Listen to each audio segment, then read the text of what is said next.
ಮುಖ್ಯಮಂತ್ರಿ ಸಿದ್ದರಾಮಯ್ಯನವರನ್ನ ಭೇಟಿಯಾಗಿ doctor P ಮೂರ್ತಿ ಆಗ್ರಹ ಮಾಡಿದ್ದಾರೆ. ಏನಂತ ಆಗ್ರಹ?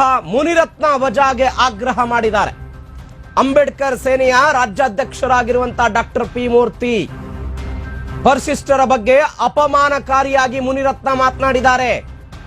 ಜಾತಿ ನಿಂದನೆ ಮಾಡಿರುವಂತಹ ಮುನಿರತ್ನ ಜನಪ್ರತಿನಿಧಿ ಆಗಿರೋದಕ್ಕೆ ಅರ್ಹರಿಲ್ಲ.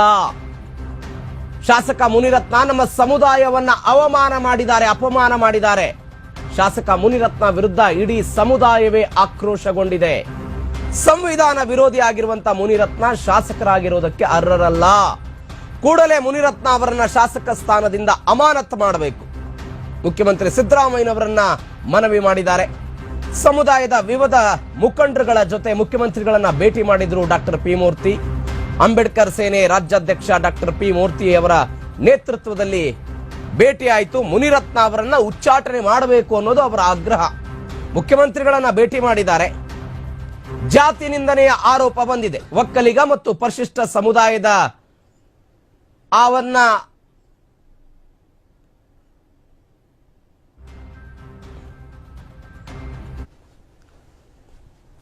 ಎಸ್ ಈ ಬಗ್ಗೆ ಮಾತನಾಡೋದಕ್ಕೆ ಸ್ವತಃ ಡಾಕ್ಟರ್ ಪಿ ಮೂರ್ತಿ ಅವರು ನಮ್ಮ ಜೊತೆ ಸಂಪರ್ಕದಲ್ಲಿದ್ದಾರೆ. ಸರ್ ನಮಸ್ಕಾರ. ನಮಸ್ಕಾರ. ಹೇಳಿ ಸರ್. ನಮಸ್ಕಾರ. ಇಡೀ ರಾಜ್ಯಾದ್ಯಂತ ಪ್ರತಿಭಟನೆಗಳಾಗಿತ್ತು ಸರ್ ಜಾತಿ ನಿಂದನೆಯ ಪ್ರಕರಣದಲ್ಲಿ ಮುನಿರತ್ನ ವಿರುದ್ಧ. ಯಾವೆಲ್ಲ ಅಂಶಗಳನ್ನ ನೀವು ಮುಖ್ಯಮಂತ್ರಿಗಳಿಗೆ ಮನವರಿಕೆ ಮಾಡಿಕೊಡುವಂತ ಪ್ರಯತ್ನವನ್ನು ಮಾಡಿದ್ರಿ?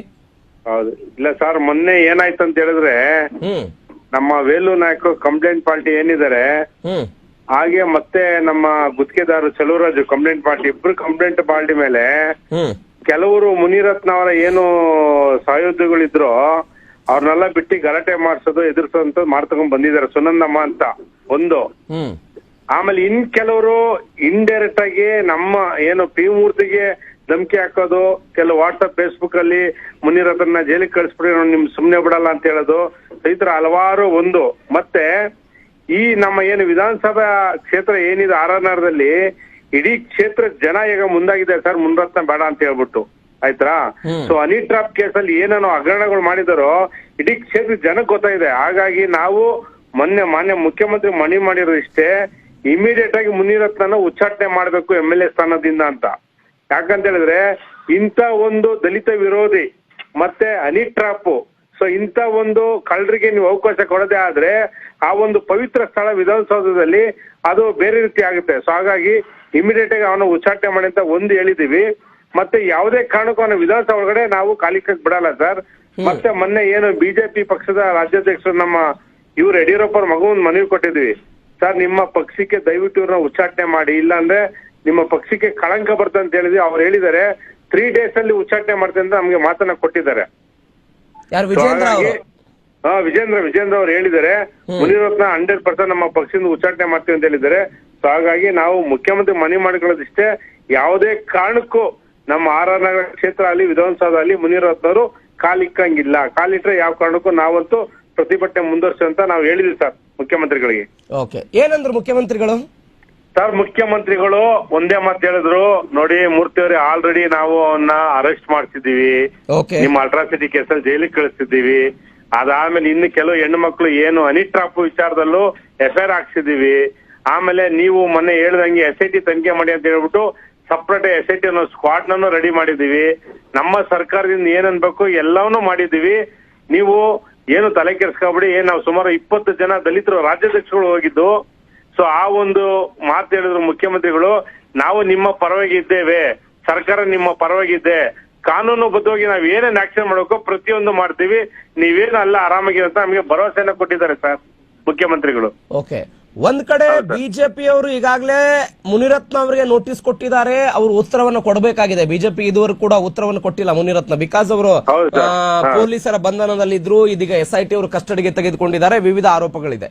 ಮತ್ತೊಂದು ಕಡೆ ಸರ್ಕಾರ ಇವರ ವಿರುದ್ಧ ಬಂದಿರುವಂತ ಎಲ್ಲಾ ಗಂಭೀರವಾದಂತಹ ಆರೋಪಗಳನ್ನ ತನಿಖೆ ಮಾಡೋದಕ್ಕೆ SIT ರಚನೆ ಮಾಡಿದೆ. ನೀವ್ ಹೇಳ್ತಾ ಇದ್ದೀರಿ MLA ಸ್ಥಾನದಿಂದ ಅವರನ್ನ ವಜಾ ಮಾಡಬೇಕು ಅಂತ. ಒಂದು ವೇಳೆ ಅದು ಆಗದೆ ಇದ್ದರೆ ಆ ಸ್ಥಾನಕ್ಕೆ ಇಂದು ನಾಲ್ಕಲ್ವಾ ಸರ್? ಓಕೆ ಸರ್, MLA ಸ್ಥಾನ ಅಂದ್ರೆ ಸುಮಾರು ನಮ್ಮ ಆರ್ಆರ್ ಕ್ಷೇತ್ರದ ಜನ ನೀನೇನೋ ಒಳ್ಳೆ ಮನುಷ್ಯ ಅಂತ ನಿಮ್ಮನ್ನ ಓಟ್ ಹಾಕಿ ಗೆಲ್ಸಿರ್ತಾರೆ. ಬಟ್ ಈ ತರ ನೀನು ಹನಿ ಟ್ರಾಪ್ ಅವರು, ದಲಿತ ವಿರೋಧಿ, ಒಕ್ಕಲಿಗರ ವಿರೋಧಿ ಅಂತ ನಮಗ್ ಗೊತ್ತಿಲ್ವಲ್ಲ. ಸೊ ಇದೆಲ್ಲ ಬಹಿರಂಗ ಆದ್ಮೇಲೆ ಸರ್ ಇವತ್ತು ಎಷ್ಟು ಜನ ಕುಟುಂಬ ಸರ್ ಸರ್ ಯುವಕರು ಯಾರಾದ್ರೂ ಅವ್ನ ವಿರುದ್ಧ ಮಾತಾಡಿದ್ರೆ ಸುಳ್ಳು ಕೇಸ್ ಹಾಕೋದು, ಪೊಲೀಸ್ ಸ್ಟೇಷನ್ ಕರ್ಕೊಂಡು ಹೊಡ್ಸೋದು, ರೌಡಿ ಶೀಟ್ ಓಪನ್ ಮಾಡೋದು, ಹನಿ ಟ್ರಾಪ್ ಮಾಡ್ಸೋದು ಸರ್, ಇದು ಮುಖ್ಯ ಉದ್ದೇಶ ಸರ್ ಅವಂದು. ಓಕೆ, ಹನಿ ಟ್ರಾಪ್ ಮಾಡಿಸ್ಬಿಟ್ಟು ಅವನ ಯಾರು ದಬ್ಬಾಳಿಕೆ ಅವನ ತಪ್ಪುಗಳನ್ನ ನೇರವಾಗಿ ಎತ್ತಿಡಿತಾರೋ ಅವ್ರನ್ನ ಕರ್ಕೊಂಡ್ ಬಂದು ಓಪನ್ ಆಗಿ ವಿಡಿಯೋ ತೋರಿಸ್ತಾರಂತೆ, ನೋಡಪ್ಪ ನಿನ್ ವಿಡಿಯೋ ಅಂತ. ಪಾಪ ಅವ್ರು ಏನ್ ಮಾಡ್ತಾರೆ, ಬಂದ್ ಕಾಲಿಗೆ ಬೀಳ್ತಾರೆ, ಆಯ್ತು ಬಿಟ್ಬಿಡ್ರೋಣ ಅಂತ. ಸೊ ಇಂತ ಒಂದು ಸರ್, ಆಮೇಲೆ ಈ ಏಡ್ಸ್ ಇಂಜೆಕ್ಷನ್ ಇದೆಯಲ್ಲ ಸರ್, ಸರ್ ಈ ದೇಶದಲ್ಲಿ ರಾಜ್ಯದಲ್ಲಿ ಯಾರು ಆತರ ಒಂದು ಕೆಟ್ಟ ಕೆಲಸ ಯಾರು ಮಾಡಲ್ಲ. ಇಡೀ ರಾಜಕೀಯ ಜೀವನದಲ್ಲಿ ಇವನಂತ ಹೊಲ್ಸ್ MLA ನಾವ್ ಯಾವತ್ತೂ ಕಂಡಿಲ್ಲ ಸರ್. ಓಕೆ ಸರ್, ಇಷ್ಟೆಲ್ಲ ಆರೋಪ ಬಂದಿದೆ, ತನಿಖೆ ಆಗ್ತಾ ಇದೆ. ಮೂರ್ತಿ ಅವರೇ, ವಾಟ್ ನೆಕ್ಸ್ಟ್? ನಿಮ್ಮ ಹೋರಾಟ ಏನಿರುತ್ತೆ, ಏನ್ ಮಾಡ್ತೀರಿ? ಸರ್ ನಮ್ಮ ಹೋರಾಟ ಇಷ್ಟೇ, ಅವನ ಯಾವುದೇ ಕಾರಣಕ್ಕೂ ಬೇಲ್ ಕೊಡಬಾರ್ದು, ಈಚೆ ಕಳಿಸಬಾರ್ದು. ಓಕೆ, ಈ ಏನು ಶಿಕ್ಷೆ ಏನು 7 years ಒಂದಿದೆ, 10 years ಇದೆ, ಅದು ಮುಗಿಯತಂಗ ಅವನು ಜೈಲಲ್ಲೇ ಇರ್ಬೇಕು ಸರ್. ಅವನು ಜೈಲಲ್ಲೇ ಇರ್ಬೇಕು ಅವನಿಗೆ. ಆಮೇಲೆ ಈ ಜೈಲಿಂದಾನೇ ಬೇಕಾದ್ರೆ ಅವನು ರಾಜೀನಾಮೆ ಲೆಟರ್ ಕಳ್ಸ್ಕೊಳ್ಳಿ, ನಮ್ಗೇನ್ ಅಭ್ಯಂತರ ಇಲ್ಲ. ನಮ್ಮ RR ಕ್ಷೇತ್ರ ಜನ ಇವತ್ತು ಡಿಸೈಡ್ ಮಾಡಿದೀವಿ, ಇಂತ ಒಂದು ಹನಿ ಟ್ರಾಪ್ ಮುನ್ರತ್ನ ನಮಗ್ ಬೇಕಾಗಿಲ್ಲ, ಒಂದು ಒಳ್ಳೆ ಶಾಸಕ ನಮಗ್ ಬೇಕು. ಇಮಿಡಿಯೇಟ್ ಆಗಿ ರೀ-ಎಲೆಕ್ಷನ್ ಮಾಡ್ಲಿ ಸರ್, ಮುನ್ರತ್ನ ನಮಗ್ ಬೇಡ ಸರ್, ನಮ್ಮ ಅಭಿಪ್ರಾಯ ಅಷ್ಟೇ. ಥ್ಯಾಂಕ್ ಯು ಸೋ ಮಚ್ ಮೂರ್ತಿ ಅವರೇ, BTV ಜೊತೆ ಮಾತನಾಡಿದ್ದಕ್ಕೆ.